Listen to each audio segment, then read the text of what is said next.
কি কমু ভাই, আর কোনো ভাষা নাই আসলে।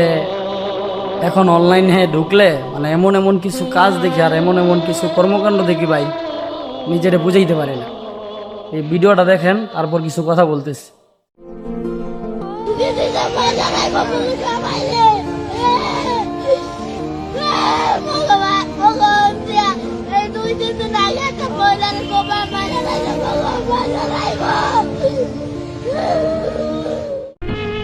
তো ভাই ভিডিওটা দেখছেন, কতটা ঘৃণন কাজ ভাই। এটা মানে এটা মানুষ আর মার সামনে বাচ্চারা বান দিয়ে ভাই দর্শন করার পর হত্যা করিলে ভাই, এটা মানে ভাবতে গেলে কতটা খারাপ লাগে। এরা তো মানুষ নামে জানোয়ার ভাই।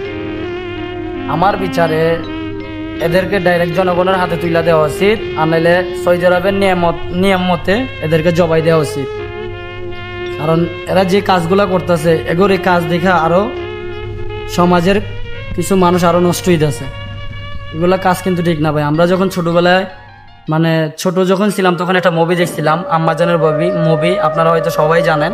তা আম্মাজানের মুভির মধ্যে কিন্তু সেম সেম এরকম ভাবে কিন্তু কাহিনীটা শুরু হয়। মান্নারে অন্য জায়গায় পাঠায় ছোটবেলায় তার মারে দর্শন করা হয়। তো এখন রিয়েল লাইফে কিন্তু সিনেমার কাহিনীর মতো হয়ে যেতেছে ভাই। তো এই দেশের আইনের কাছে, এই দেশের প্রশাসনের কাছে এবং কি প্রধানমন্ত্রীর কাছে আমার একটাই অনুরোধ, দর্শনকারীর শাস্তি হওয়া উচিত সোজা মৃত্যুদণ্ড। এই শাস্তিটা সর্বোচ্চ মৃত্যুদণ্ড হওয়া উচিত, যাতে তার শাস্তি দেখে আর কোনো দর্শনকারীর কোনো সময় যাতে মাথার মধ্যে চিন্তা ভাবনা না আসে সে এরকম কাজ করবেন। ঠিক আছে, তো ভালো লাগলে সবাই ভিডিওটা শেয়ার করে দিন। আল্লাহ হাফেজ, আসসালামু আলাইকুম।